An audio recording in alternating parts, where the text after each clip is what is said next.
के दुल्हनिया चलती ससुराल।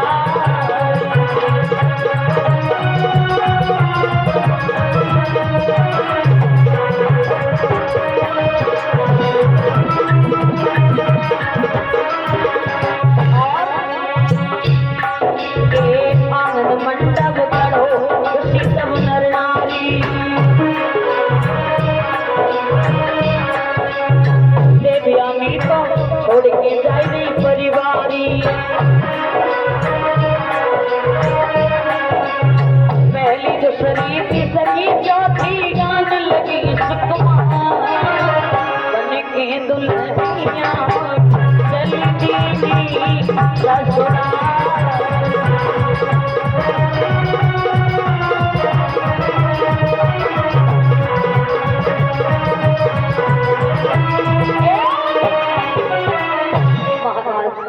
आज आंगन में मंडप गड़वाया, कन्यादान हुआ, बामरे पड़ी, बड़े ही विधि विधान के साथ में विवाह हुआ।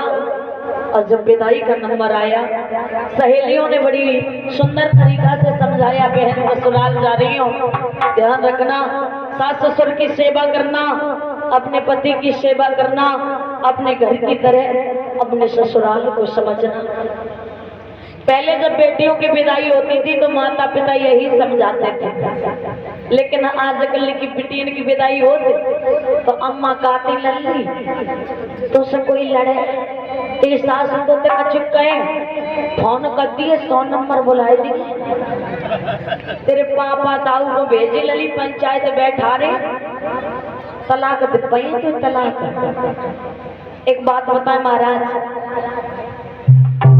तलाक शब्द जानते हो? तलाक इंग्लिश में जो है पति पत्नी जब अलग होते हैं तो डिवोर्स और तलाक बोलते हैं। उर्दू में बोलते हैं तलाक और इंग्लिश में बोलते हैं डिवोर्स। हिंदी में क्या बोलते हैं कोई जानता है? हिंदी में तलाक को कोई शब्द ही नहीं है महाराज, क्योंकि हिंदू जो होते हैं हिंदी जो है हमारी भाषा है और हिंदुओं में तलाक शब्द बना ही नहीं है। हिंदू में पति और पत्नी को अलग नहीं होना चाहिए। और महाराज हम तो बन गए दूल्हा और तुम चलो सब लोग बारात कर। इधर भक्तों जवाब दिया, अपने ससुराल को अपना घर समझना। विदाई हुई, बड़े प्रेम से देवयानी चली, सर्विस्ता दासी बन करके चली। दासी बन करके जब चली तो शुक्राचार्य जी ने अपने दामाद को बुलाया, महाराज यात्री को, और कहा आज तुम मेरी बेटी को विवाह करके ले जा रहे हो, लेकिन हमारी एक बात याद रखना, महाराज की बेटी नौकरानी बन करके जा रही है, दासी बन करके जा रही है। अगर तुमने गलत दृष्टि से बिल्कुल देखा तो मैं तुम्हें श्राप दूंगा। ये बात कही, बड़े सुंदर तरीका से महाराज विदाई हुई, सर्विस्ता दासी बन करके चली। इधर धीरे धीरे आंगन में समय व्यतीत होने लगा। देवयानी के गर्भ से 2 पुत्र पैदा हुए, यदु और दुर्वस। ये 2 पुत्र जब पैदा हुए, आंगन में बड़ी खुशी मनाई जा रही है।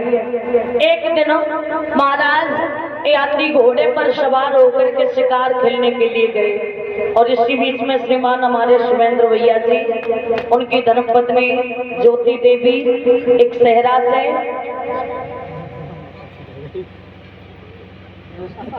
और पुष्प के हार से मेरा सम्मान कर रहे हैं। और इसी बीच में शिवमपाल ग्राम शिव सिंहपुर कन्नौज से आए हुए हैं, ये पुष्पा के हार से मेरा सम्मान कर रहे हैं। धर्म क्षेत्र में आगे बढ़ते रहे, समाज में सम्मान मिलता रहे।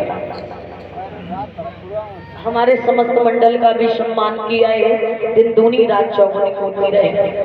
इधर भक्तों जवाब दिया, महाराज यानी एक दिन घोड़े पर सवार होकर के शिकार करने के लिए गए तो शर्मिष्ठा जो थी उसका महल देवयानी से कुछ दूरी पर था।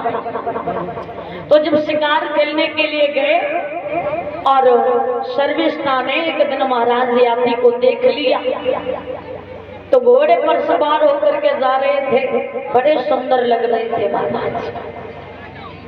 दासी को बुलाया, कहा दासी इधर आओ, ये महाराज शिकार करने के लिए जा रहे हैं, इनको बुला करके मेरे पास लेकर के आओ।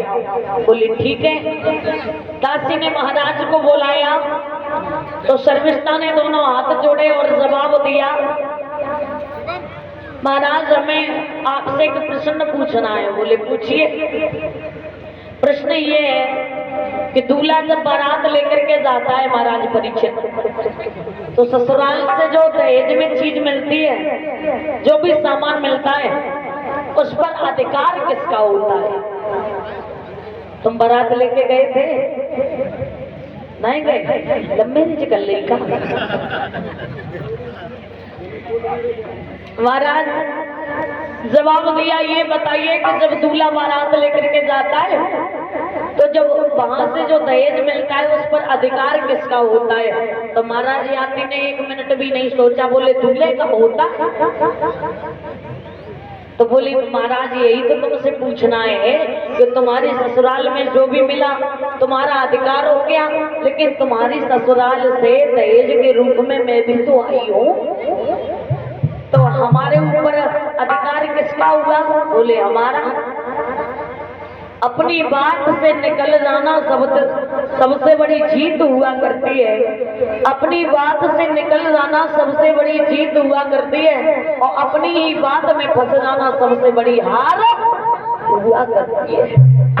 महाराज यात्री फंस गए। अब तो महाराज शर्मिष्ठा के आंगन में भी आना जाना हो गया।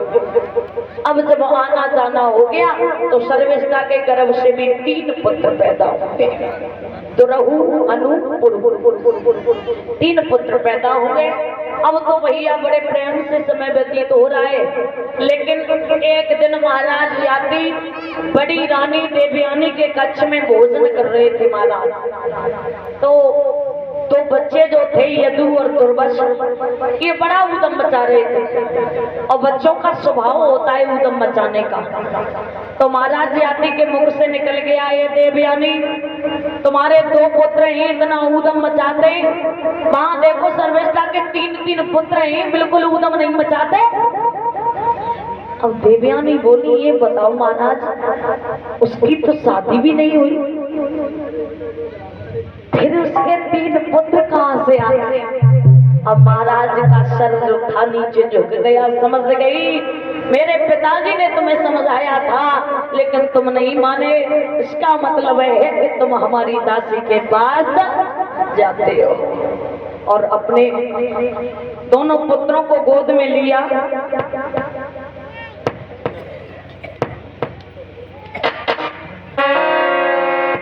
अपने दोनों पुत्रों को गोद में लिया और